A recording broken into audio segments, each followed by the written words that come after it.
Authority से related मुद्दे होते हैं उन पे सभी पे चर्चा हुई। मैंने आपको डिटेल में अभी ब्रीफ भी किया था, बट जो मुख्य मुख्य चीज़ है उसमें खास तौर से आगरा का हम लोगों ने एक ड्राफ्ट मास्टर प्लान रखा था,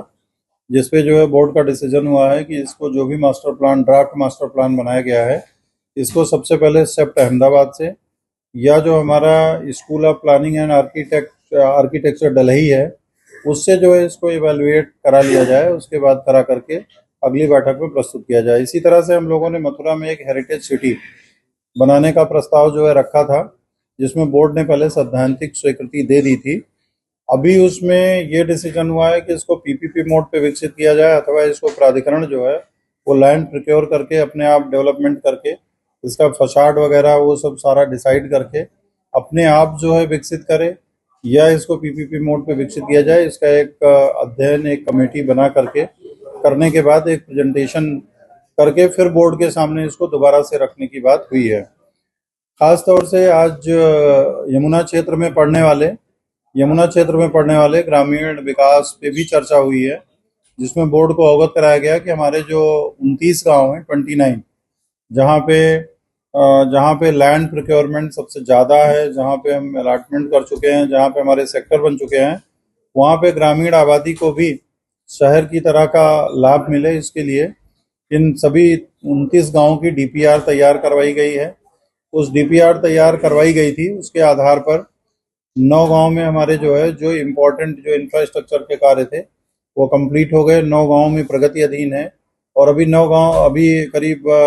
10 गांव ऐसे हैं, 11 गांव ऐसे हैं जिसमें 2 गांव का टेंडर हो गया है और 9 अभी बचे हुए हैं। उनके बारे में भी शीघ्रता से इसको कार्य करने के लिए निर्देशित किया है बोर्ड ने। और ख़ास तौर से हमने टारगेट रखा है कि हमारी जो भी डीपीआर इन गाँव की बनी थी उसमें हम दिसंबर 26 तक इसको बहुत क्वालिटी के साथ ग्रामीण विकास के कार्य पूर्ण कराएंगे, ताकि जो है गांव के लोगों को भी एक अच्छा जो है जीवन स्तर वहाँ पे एक अच्छा इंफ्रास्ट्रक्चर देखने को मिले, जिससे कि उनको कोई वहाँ पे परेशानी ना हो, चाहे वो स्ट्रीट लाइट की बात हो, चाहे रोड की बात हो, सीवर की बात हो, सामुदायिक भवन की बात हो, ग्राम चौपाल की बात हो, पुस्तकालय लाइब्रेरी वगैरह बनाने की बात हो। ये सब सारी चीज़ें जो है गाँव में भी विकसित करी जाएंगी। खास तौर से किसानों की डिमांड 64.7% के बारे में रहती है, उससे भी बोर्ड को अवगत कराया गया कि लगभग 3250 करोड़ रुपए डिस्ट्रीब्यूट करना था, जिसमें से हम लोगों ने अभी तक 2850 करोड़ 64.7% के मद में डिस्ट्रीब्यूट किया है फार्मर्स को, और रेस्ट अमाउंट जो है उसको जल्दी ही डिस्ट्रीब्यूट किया जाएगा।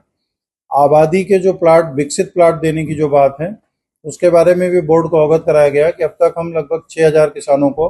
आरक्षण पत्र जारी कर चुके हैं, और उसमें से करीब 4000 प्लाटों का हम नियोजन कर चुके हैं। मतलब नियोजन मीन्स उनको हम प्लाट एलोकेट कर दिए हैं कि हम आपको कहाँ पे लैंड दे रहे हैं। तो ये जो है प्राधिकरण की ओर से किसानों से संबंधित खासतौर से ग्रामीण विकास 64.7% और 7% विकसित आबादी प्लाट के बारे में भी बोर्ड को डिटेल में अवगत कराया गया था। कुछ legacy start projects, real estate projects के भी जो लाभ लिए हुए बिल्डर्स हैं, वो चाहे रेजिडेंशियल टाउनशिप स्कीम के हों या ग्रुप हाउसिंग स्कीम के हों, उनको भी हम लोग जो है उनके बारे में भी बोर्ड को हमने अवगत कराया है कि कितने मामलों में किस्तें समय से जमा हो रही हैं और किन मामलों में समय से जमा नहीं हो रही हैं। जिन मामलों में समय से जमा नहीं हो रही हैं उसमें बोर्ड ने ये निर्देशित किया है कि इसमें जो है जो मुख्य सचिव महोदय का जो शासनादेश है उसके तहत जो है अग्रिम कार्रवाई इसमें की जाए। तो मुख्य रूप से मुख्य प्रस्ताव यही थे जिनके बारे में मैंने आपको बता दिया। कोई आपका स्पेसिफिक क्वेश्चन हो तो पूछ लीजिए।